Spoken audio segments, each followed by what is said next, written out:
Hello, what's up? Hello Philippines, hello world. Andito na naman po tayo para mag-react at mag-comment dito sa isang super viral video na to. Ito is about dun sa in-announce o dineclare nitong inyong paboritong vice presidente na statement about sa hindi niya pagdalo dito sa SONA. Pakinggan po natin. No. No, I will not attend the SONA. I am appointing myself as the designated survivor. Wow! Designated survivor. Upon checking, wala pang law dito sa Philippines about designated survivor. Meron lang inihain dati si Lacson regarding dito sa designated survivor. Tingnan nyo, napakatalino, mautak at wais talaga itong vice presidente nyo. Kita nyo, wala pang nakagawa ni isang presidente dyan sa designated survivor na yan. Tingnan nyo, siya, isang vice presidente lang, wala pang isang minuto, nakagawa na ng batas. Wow naman!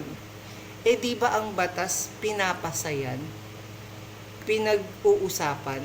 Hindi sinasabi lang ng isang beses? Napakagahaman naman ng mga taong to. Tingnan nyo. Ayaw nila ng may kasama. Tingnan nyo nung naging presidente ang kanyang tatay. Hindi sila magkasundo ng vice presidente, di ba? Pero at least si Robredo nagtrabaho ng maayos. Ginawa niya yung trabaho niya kahit hindi siya binigyan ng budget ng tatay nitong si Sara. Ngayon siya naman ang vice presidente pa lang, ayaw niya naman ng kasamang presidente. Ano to? Gusto ng mga Duterte na sila-sila lang ang mamuno? Sana kayong mga DDS nag-iisip din kayo. Iisipin nyo, ganito ba ang gusto nyong leader? Yung hindi nakikinig sa mga kasama. Kung yung nasa posisyon, hindi nila pinakikinggan ano pa kaya tayong mga taong bayan? Pakikinggan ba nila? Syempre hindi, di ba? At alam ko kasi ang designated survivor is appointed by the president. In-appoint ka ba?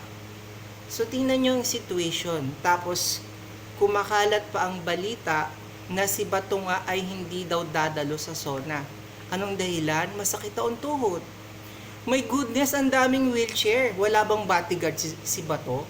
Pwede niyang ipatulak yan kung sa tutuusin, kung gusto talaga nilang dumalo. Tapos naglabas ng statement itong si Kibuloy. Diba? Kung sasama-samahin nyo yan, at itong pag-escape nitong si Sara Duterte sa SONA, makikinita-kinata nyo na meron talagang mangyayari. Kasi, tingnan mo, they are doing things na hindi pa ginagawa even before. Diba? Kahit gaano kalakas, pero walang lakas ng loob ang ibang tao sa ginagawa nila.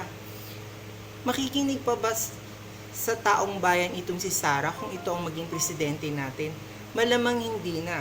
Di ba nga nagsalita si Gadon? Nagalit din siya dito kay Sara. Totoo naman kasi.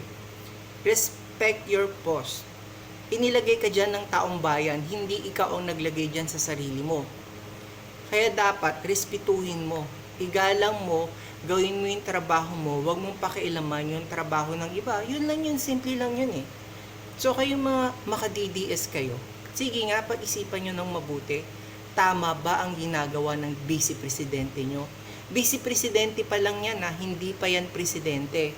Kung sa tutuusin, iisipin nating mabuti, ang may karapatan yan sa designated survivor na yan ay ang presidente, hindi ang vice presidente. Pero wala pang batas sa Pilipinas Bakit gumagawa kayo ng mga bagay na hindi pa nagagawa at wala pang nangyayari ito?